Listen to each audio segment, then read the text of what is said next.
Ayan, magandang hapon po, no. Ngayong araw po is tinry ko po ilagay sa bag tong aking dadalhin sa Mindanao. So, ayan. Sana hindi po ma-over luggage sa rate ko. Maliit kasi itong bag na ito. Siguro nasa 19 kilos na yun o 17, 18. Ito naman, ihang carry ko lang kaso paano ko dalhin itong sapatos na ito. Pambihira. Tapos hindi pa nagkasya, guys. Ito yung chocolate. Isasali ko na lang sa hang carry ko. Ayan. Hang carry ko yan dalawa. Pero kung ito is hindi naman siya na ano na 20 kilos, pati ito is lalagage ko. So yan lang yung carry ko. Sana no, sana hindi tayo ma-over luggage.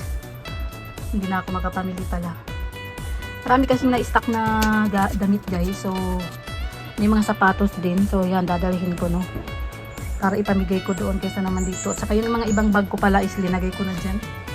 Kasi kaysa naman nakatenga lang siya dito, ipamigay ko na lang. Total may kapatid man ako babae, may pamangkin ako mga babae.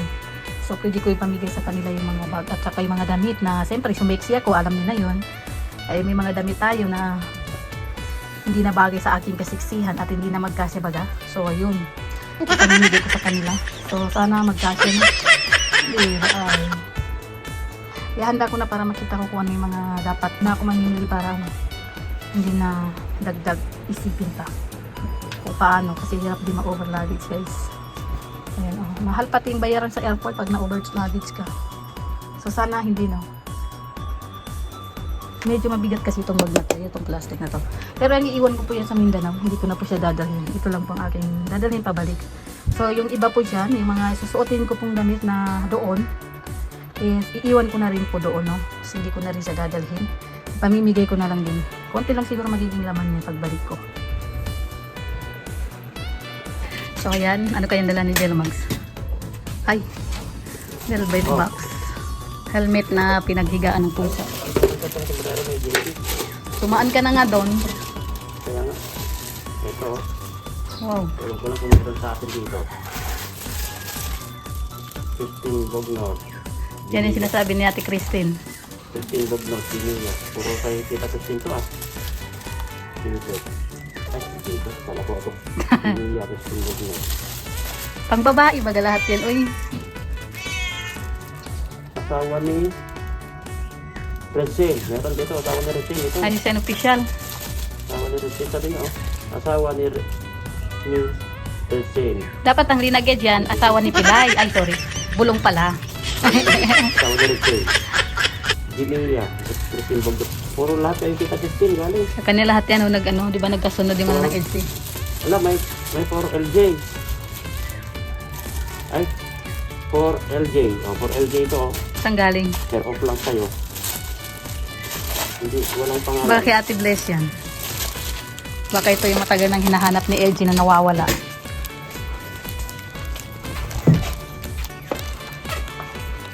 Oh, di ba? Another velvet box na naman tayo, guys. Thank you so much po, Ate Christine Bugnot, sa always pagmamahal para sa akin. Thank you so much po. Buksan ko natin. Bakit? Buksan mo nga lang. Masikip. Masikip baga. Virgin to, guys. Ay, ka-Red to kay Sen-Official. Mali. Mali, guys. Mali tayo na nabubuksan. Kay Sen-Official pala yun. Ito. Tignan natin. Mukhang bigatin yan, ah. Ayun, ito na naman uotin niya. Ayaw pa iharap. Patingin. Ang laki-laki itong kanya. Patingin. Niya, pero wala naman laman. Kainis ka.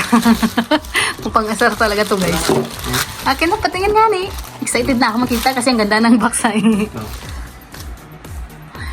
Patingin. Nasa kamay mo. Sabi ko nga. Bracelet. Bracelet, may puso pa. Bigat ah. Mukhang 24 carats yan lang. Sanla mo sa Palawan lang.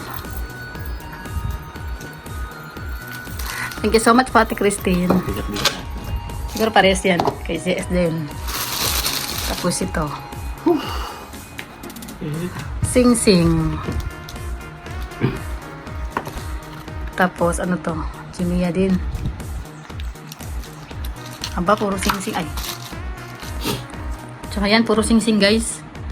Thank you so much po Ate Christine. Ang maganda ito. Ito maganda to. Ito. Maganda to guys. Ito simple lang ang design.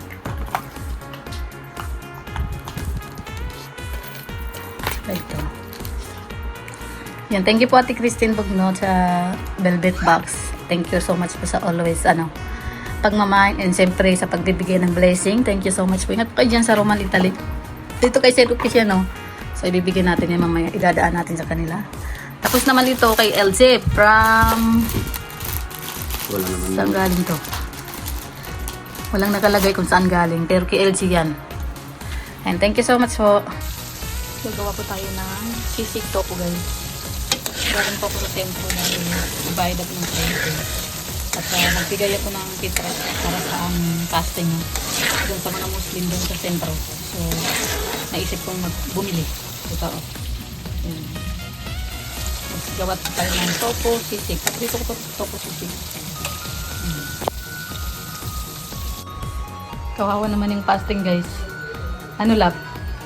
Di ka nagsisi na nag-asawa ka ng Muslim love. Ayan na oh. Fasting ka na oh. Kawawa naman guys. Tingnan nyo. Wala nang lakas si Gilo Mags. Oh. Para siyang linalagnat. Ang 5 fasting na niya ngayon.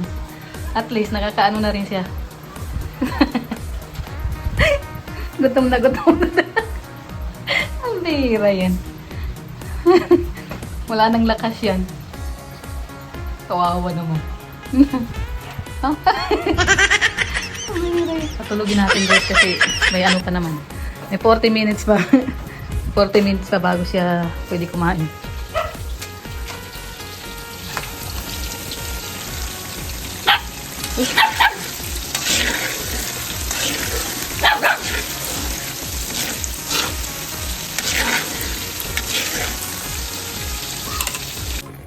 So kaya matapos na ang ating tofu sisig.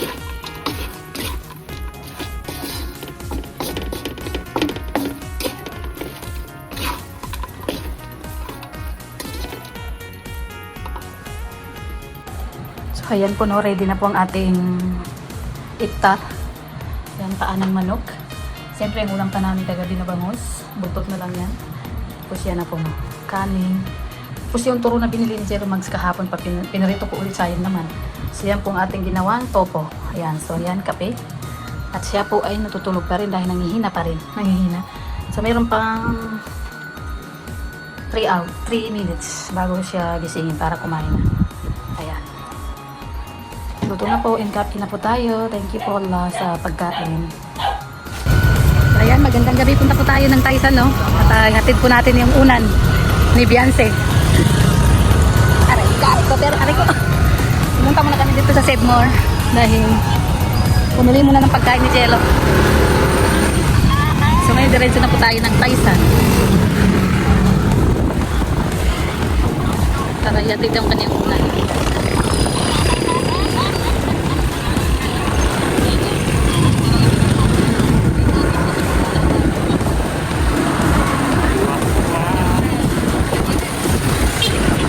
Nunood siya ng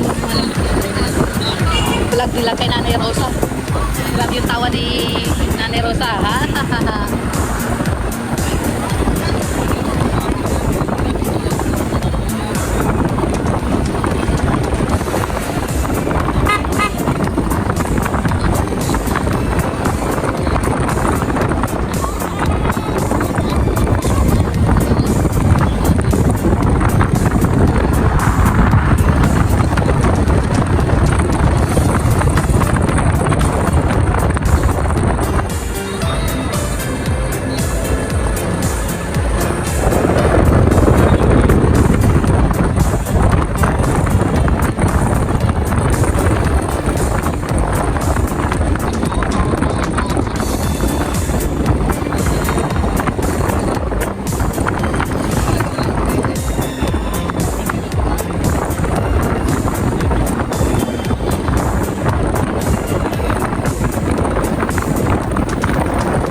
motor lang. Saan sila?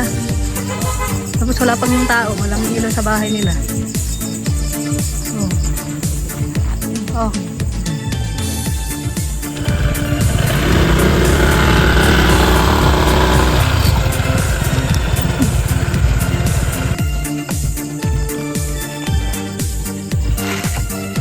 Bigo. Oo. Tawid din tayo. Wala naman dito sinadok. Saan? Ayun. Ay, napunta po kasi kami dito para yatid dito yung unan para kay Beyonce. So ito na po ang unan para kay Beyonce, no? Yatid natin. Sana nandito si Beyonce, guys. Ganda ng